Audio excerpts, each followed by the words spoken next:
پسر بچه ای از مادرش پرسید مادر چرا گریه میکنی؟ مادر فرزندش را در آغوش گرفت و گفت نمیدانم عزیزم، نمیدانم.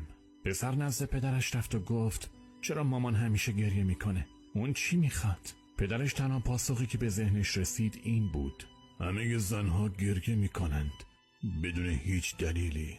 پسر از اینکه زنها خیلی راحت گریه میکنند متعجب بود. پسر بچه یک بار در خواب دید که دارد با خداوند صحبت میکند.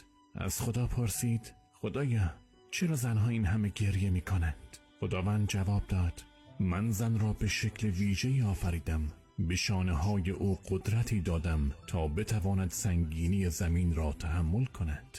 به بدنش قدرتی دادم تا بتواند درد زایمان را تحمل کند. به دستانش قدرتی دادم که حتی اگر همه دست از کار بکشند او به کار ادامه دهد. به او احساسی دادم